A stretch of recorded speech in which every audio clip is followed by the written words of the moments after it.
এবার কবর কবিতাটাই কয়েকজন একসাথে বলবে, আসলে কয়েকজন একসাথে বলবে না, বলবে একজনই কয়েকজনের রূপে। এবার আবার আমরা কবর কবিতাটা নিয়ে ডাকতেছি আমাদের সাগরকে। সাগর,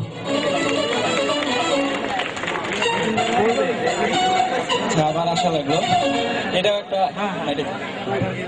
একটা বাস্তব অভিজ্ঞতাই, আসলে সব বাস্তব অভিজ্ঞতা থেকেই আসে। আসলে এটা বাস্তব অভিজ্ঞতা। ওই আমাদের কলেজে, নর্ডন কলেজে ছিলাম তখন, একটা কবিতা আবৃত্তি প্রতিযোগিতা হয়, ওখানে কবিতার ক্লাস আছে।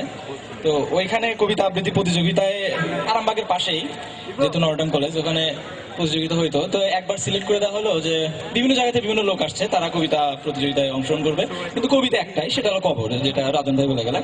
এই কবরটার যে যত ভালো করে বলতে পারবে তাকেই ফার্স্ট পুরস্কার ঘোষণা করা হবে। তো প্রথমেই সামনে বিচারক বসে আছেন 3 জন, পিছনে কেউ নাই, শুধু একদম শেষে আমি বসে আছি, মানে দর্শক বলতেই নাই। তো কবর প্রথমে যে একদম প্রফেশনাল, সে আসছে, এসে কবর আবির্ভাব করতেছে।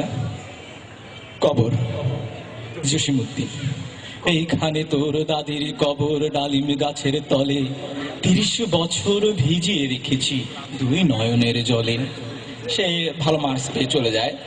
তারপরে যে আসে সে হলো স্থানীয় একটা নেতা। তার ইচ্ছা হয়েছে, আমি তো কবিতা আবৃত্তি ছোটবেলা করতাম, এখন দেখি তো কি অবস্থা, যদিও স্লোগান টোগান করি তারপরেও তো কবিতা একই রকমই। তো এসে শুরু করছে, কবর জসিমউদ্দিন, এইখানে তোর দাদির কবর, এই জালিমে গাছের তলে 30 বছর ভিজিয়ে রেখেছি 2 নয়নের জলে। বিচারকরা তো পড়ে গেছে, আবার উঠছে, ভয়ে টেনে দিয়ে দিছে। তারপরে যে আসছে সে একটু হাসে বেশি, হাসি খুশি মানুষ, হাসে বেশি। সে একটু কবিতা আবৃত্তি করতে আসছে।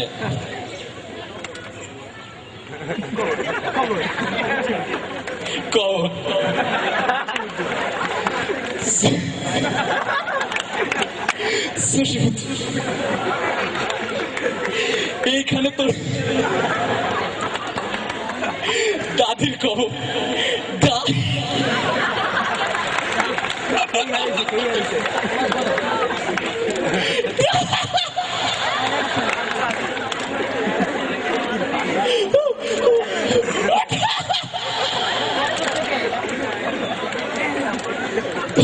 সে বলতেই পারে না, না বলেই চলে যায়।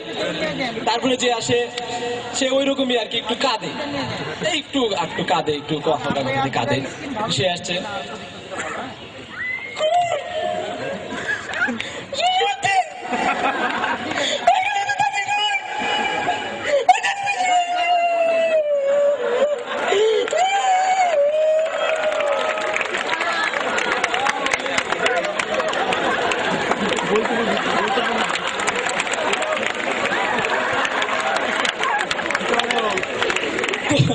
সেও বলতে পারে না, চলে যায়। তো এরপরে যে আসছে সে একজন বৃদ্ধ, 80 বছর বয়স হয়েছে, সিনিয়র সিটিজেন। তিনি কবিতা আবৃত্তি করতে আসছেন।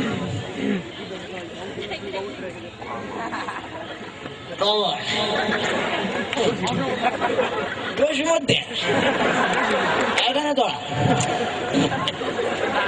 দাদির কবর, ডালিম গাছের তলে 30 বছর ভিজিয়ে রেখেছি 2 নয়নের। চলে গেছে।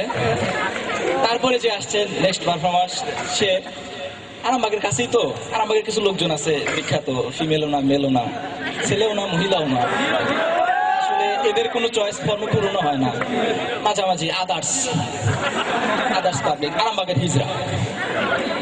সে আসছে,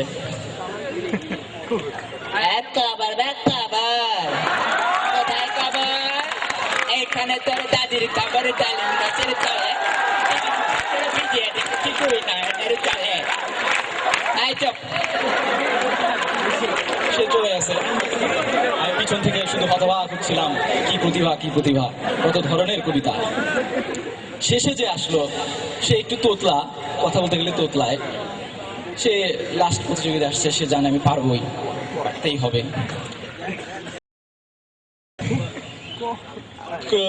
কবর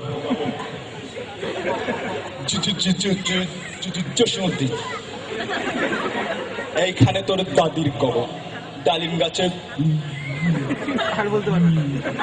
আর বলতে পারবো না।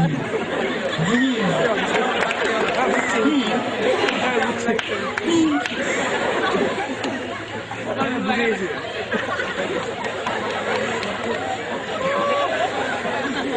বলে আরে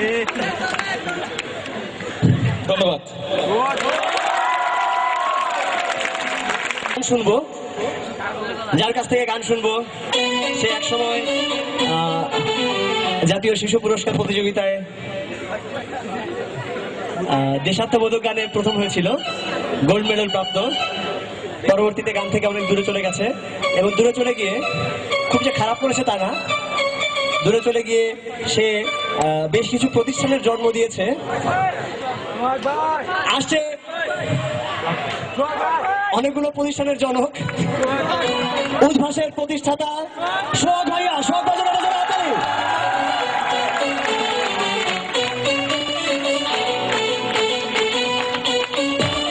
উদ্ভাসের অন্যতম প্রতিষ্ঠাতা সোহাগ ভাইয়া, তার কাছ থেকে আপনারা গান শুনতে চান।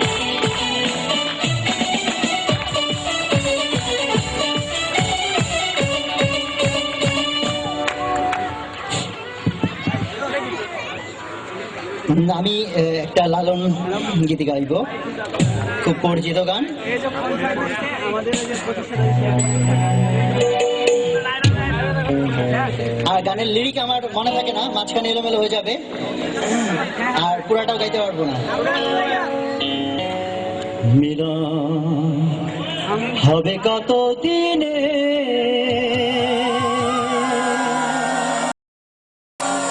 আমার মনের মানুষের সনে, আমার মনের মানুষের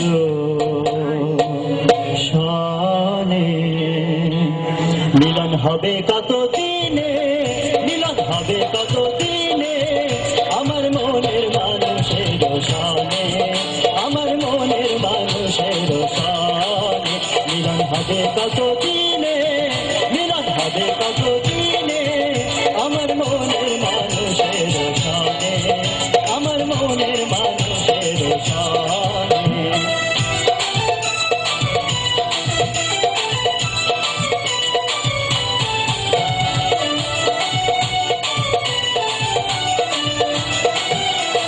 জাতক প্রায় নিশি, কে আছে কালো দোষী, জাতক প্রায়